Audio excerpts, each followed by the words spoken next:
Good morning to all my dear students. Today I am going to explain chapter number 12 of the subject English first of class 8th. The name of the chapter is Playing the Game. About the lesson. Alan was chosen to play in the school cricket match. He was very much excited about the match. He wanted to do his best. On his way to the sports ground, he was detained by an old man. He was late for the match. Another boy was chosen in his place. Alan returned with a sad heart, but he was rewarded by his father and the next day cheered by his classmates also. Life is a game, and Alan had played his part in a very dignified manner. He would always be ready to sacrifice our best for the good of others. Alan जो होते हैं वो अपने school cricket match के लिए choose कर लिए जाते हैं, उन्हें सेलेक्ट कर लिया जाता है। वो उस मैच के लिए बहुत ज़्यादा एक्साइटेड रहते हैं और उसमें अपना बेस्ट देना चाहते थे। जब वो खेल के लिए जा रहे होते हैं, रास्ते में एक वृद्ध जो पुरुष रहता है वो उन्हें रोक लेता है, कोई बूढ़ा आदमी उन्हें रोक लेता है, जिससे कि वो मैच के लिए लेट हो जाते हैं और उनके जगह पे कोई और चूज़ कर लिया जाता है। उसके बाद एलन बहुत उदास हृदय से अपने घर वापस आते हैं, लेकिन घर आकर के वो अपने पिताजी के द्वारा रिवॉर्ड किए जाते हैं बहुत, और उसके बाद अपने क्लासमेट्स के द्वारा चीयर्ड अप किए जाते हैं। और इस चैप्टर में जो आप स्टोरी पढ़ने जा रहे हैं उसमें क्या होता है आगे कि ये खेल जो है लाइफ में, खेल एक ज़िंदगी का हिस्सा है और उसे पूरी शिद्दत के साथ सम्मानित तरीके से खेलना चाहिए और हमें हमेशा दूसरों के लिए बलिदान और त्याग करने के लिए तत्पर रहना चाहिए। Bravo! Alan's mother came to the gate to see him off. Goodbye, Alan. Do your best, she called out. I'll try, Mummy, answered Alan, and waving his hand, he ran out of the gate and up the road. जब सुबह match के लिए Elon निकल रहा होता है तो उसकी माँ जो रहती है वो कहती हैं, शाबाश बेटा, तुम सबसे अपना बेस्ट देना और जीत करके आना। तो एलन जो रहता है वो गुड बाय बोलता है अपनी माँ को और बोलता है कि हाँ माँ, मैं कोशिश करूँगा। हवा में हाथ हिलाते हुए दौड़ते हुए गेट से बाहर निकल जाता है और जाने लगता है। Do his best, of course he would, for Alan was playing in the school cricket match and was mightily proud of being chosen to play. He had practised bowling with his father for weeks now and Daddy said he was shaping well. Daddy was nearly as excited as Alan over the match, and he promised that if Alan's side won he would buy him a bicycle. और mummy जो रहती हैं उन्हें पूरा विश्वास रहता है कि एलन अपना बेस्ट देगा, अच्छा से अच्छा करेगा, क्योंकि एलन जो है वो स्कूल क्रिकेट में चूज़ कर लिया गया था और वो बहुत ज़्यादा खुद पे गौरवान्वित भी हो रहा था कि वो स्कूल क्रिकेट मैच में सेलेक्ट हो गया है। इसके अलावा वो अपने पिता के साथ सप्ताहों तक, बहुत दिनों तक वो अपने पिता के साथ बॉलिंग की प्रैक्टिस भी कर रहा था और वो उसमें काफ़ी सुधार भी आ गया था। तो एलन तो एक्साइटेड था ही, उसके साथ साथ उसके डैडी भी बहुत एक्साइटेड थे और एलन के पिता ने उससे प्रॉमिस किया था कि अगर उसकी साइड जो है वो जीत जाती है मैच में तो एलन के पिता उसे साइकिल दिलाएंगे। No wonder Alan was excited. On his way to the sport ground Alan had to pass the little 3-cornered meadow, and as he reached it he saw a very old man leaning heavily on his stick. As Alan passed, the old man called out to him. इसमें तो कोई संदेह नहीं है कि Elon बहुत excited था, लेकिन जब वो स्पोर्ट्स ग्राउंड के लिए जा ही रहा था तो उसे एक तिकोने चारागाह से होकर के गुजरना था। जब वहाँ से वो गुजर रहा था तो वो देखता है एक बूढ़ा व्यक्ति जो है वो बहुत ही बीमार और लेटा हुआ है बीमार। तो एलन जब वहाँ से गुजर रहा होता है तो वो बूढ़ा व्यक्ति उसे बुलाता है एलन को। Can I help you? asked Alan kindly, going up to him. The old man in a thin, cracked voice requested Alan to let him take his arm. He said, this road is so hilly and the wind is also too much for me. तो जब Elon पास में जाता है तो वो उस बूढ़े व्यक्ति से पूछता है कि क्या मैं आपकी मदद कर सकता हूँ। तो बूढ़ा व्यक्ति जो रहता है वो टूटी आवाज़ में, पतली आवाज़ में रिक्वेस्ट करता है। तो एलन जो रहता है वो उनसे रिक्वेस्ट करता है कि क्या मैं आपको उठाऊं, आपके कंधों को आपके बाजुओं को पकड़ करके। तो बूढ़ा व्यक्ति जो रहता है कि वो कहता है कि ये जो सड़क है ये बहुत ही पथरीली है, ऊबड़ खाबड़ है, और ये हवा जो है वो भी बहुत ज़्यादा है मेरे लिए। I would love to help you, sir, and said Alan, for he knew he could easily make up what time he had lost by running when he left old man. तो एलन कहता है कि sir मैं आपकी मदद करके मुझे बहुत अच्छा लगेगा, क्योंकि एलन जानता था कि अगर वो उस बूढ़े व्यक्ति जो कि इस समय मुसीबत में है उसे छोड़ करके चला जाएगा तो वो कितना बहुमूल्य समय और बहुमूल्य अवसर को खो देगा। But the poor old gentleman leaned heavily on Ellen's sturdy little arms and tottered along like a baby. So slowly did he walk that 5 minutes had gone before they were halfway up the road. अब फिर वो जो बूढ़े व्यक्ति रहते हैं वो लड़खड़ाते हुए उठते हैं और उसके छोटे छोटे कंधों पे छोटे छोटे कंधों का सहारा लेकर के इस तरीके से चल रहे थे जैसे कि कोई छोटा बच्चा हो। और फिर वो धीरे धीरे सड़क तक आने में ही कम से कम उन्हें 5 मिनट समय लग जाता है। Alan explain to the old man that he was on his way to cricket match and that he must not be late, but he seemed not to hear him.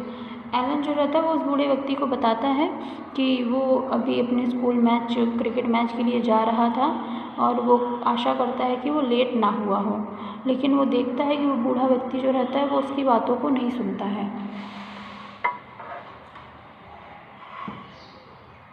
Where do you live, sir? called Alan at last in the old man's ear. Up the road and somewhere round the corner, he answered in his thin and weak voice. I should be so much obliged if you could see me home. You look a very kind little boy. फिर Elon जो रहता है वो पूछता है कि आपका घर कहाँ पे है, उनके कानों में बोलता है। तो बूढ़े व्यक्ति जो रहते हैं बताते हैं कि इस सड़क के ऊपर कहीं कोने में, वो अपनी कमज़ोर आवाज़ में बोलते हैं।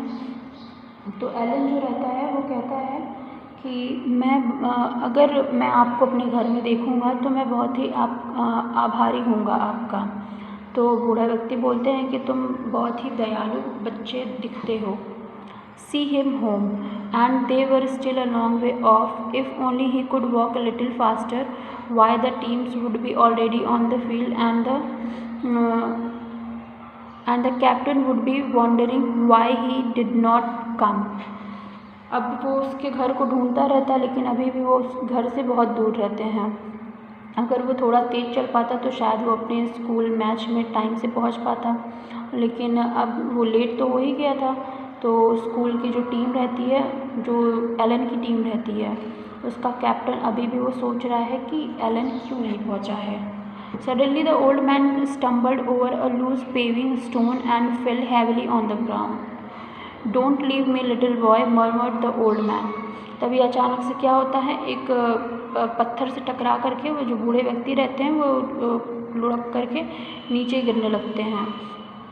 तो वो जो बूढ़े व्यक्ति रहते हैं वो बोलते हैं एलन से कि मुझे मत छोड़ना। No I will stay here, said Alan, and he sat down beside him for he felt sure that someone would come that way soon. तो एलन जो कहता है एलन कहता है कि नहीं, मैं आपको नहीं छोड़ूंगा। उसके बाद वो उसके बगल में, बूढ़े व्यक्ति के बगल में बैठ जाता है और इंतज़ार करने लगता है कि उस सड़क से कोई गुजरे। Alan started anxiously up and down the road during the minutes that followed. The minutes almost seemed like hours. Then at last, turning the corner, came a jolly-looking policeman. Alan could have shouted for joy. अब Elon बहुत ही अधीर होकर के सड़क पे ऊपर नीचे कर रहा है और कई मिनट गुजर गए थे और उस टाइम पे वो मिनट्स भी घंटों के जैसे लग रहे थे। तभी अंत में वहाँ सड़क पे कोने से टर्निंग जहाँ रहती है वहाँ से एक पुलिस वैन गुजर रहा था। तो एलन उसे देख करके बहुत खुशी होकर के चिल्लाता है, I'll see this gentleman home, little boy. the policeman said after Alan explained what had happened. तो जब एलन उस व्यक्ति को, उस बूढ़े व्यक्ति के बारे में सब कुछ, उस पुलिसमैन को बूढ़े व्यक्ति के बारे में सब कुछ बताता है, तो पुलिसमैन कहता है ठीक है, मैं इन्हें अब इनके घर छोड़ दूँगा. Then Alan ran off and flew as fast as his legs would carry him to the sports ground. But the game had started when he arrived. अब एलन जो है वो जितनी तेज़ भाग सकता था उतनी तेज़ भागता है और ग्राउंड में पहुंचता है, लेकिन वो वहाँ पहुंच करके देखता है कि गेम स्टार्ट हो चुका था. Why, it's Alan, said the teacher, who was standing just inside the entrance. You are not much good if you can't come up to time. We have put in young Harold Banks in your place. Fortunately, he's putting some good balls over. तो उसके जो teacher रहते हैं, जो कि just get पे ही खड़े रहते हैं, वो कहते हैं कि एलन तुम अब यहाँ क्यों हो, तुम बहुत अच्छे नहीं हो, अगर तुम समय पे आ भी नहीं सकते हो, हमने तुम्हारी जगह पे हेरोल्ड को रख दिया है और भाग्यवश वो बहुत अच्छी गेंदें फेंक रहा है. Alan bit his lips. How could he explain? He turned away and made his way slowly home.